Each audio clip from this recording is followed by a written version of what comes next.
اللهم اغفر لحينا وميتنا وشاهدنا وغائبنا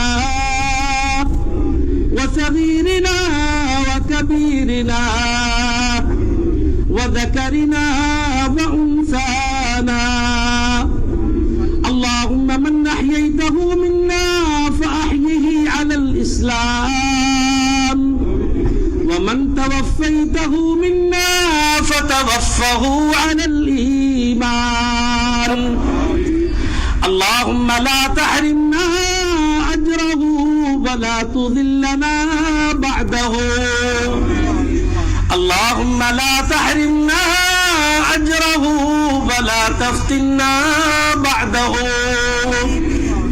اللهم اغفر له وارحمه وعافه واعف عنه وأكرم نزله ووسع له واغسله بالماء والثلج والبرد ونقه من الخطايا كما ينقى الثوب الأبيض من الدنس، وأبدله دارا خيرا من داره وأهلا خيرا من أهله وزوجا خيرا من زوجه. اللهم إن حافظ عبد الرحمن مكي في ذمتك وحبل جوارك. اللهم إن حافظ عبد الرحمن في ذمتك وحبل جوارك، فقه من فتنة القبر وعذاب النار، وأنت أهل الوفاء والحق. جئنا شفعاء فاغفر له وارحمه. اللهم جئنا شفعاء فاغفر له وارحمه.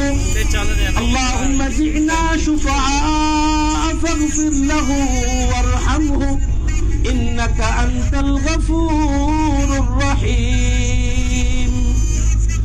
اللهم إنه عبدك وابن عبدك وابن أمتك، كان يشهد أن لا إله إلا أنت وحدك لا شريك لك، وكان يشهد أن محمدا عبدك ورسولك، أصبح فخيرا إلى رحمتك. اللهم حافظ عبد الرحمن أصبح فقيرا إلى رحمتك. اللهم أصبح فقيرا إلى رحمتك، وأنت غني عن عذابه. إن كان محسنا فزد في حسناته. اللهم زد في حسناته. اللهم زد في حسناته. وإن كان مخطئا فتجاوز عن سيئاته.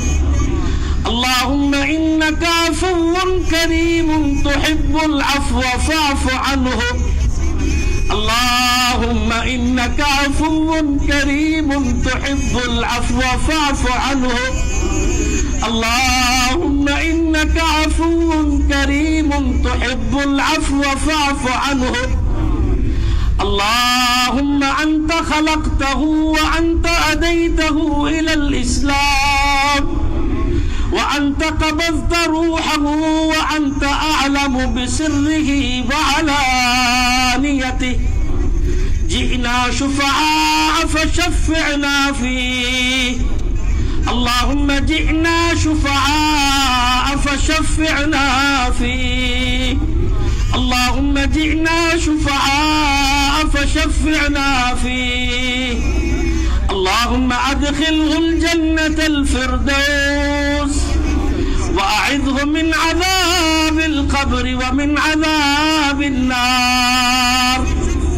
اللهم نور قبره. اللهم وسع قبره. اللهم اجعل قبره روضة من رياض الجنة.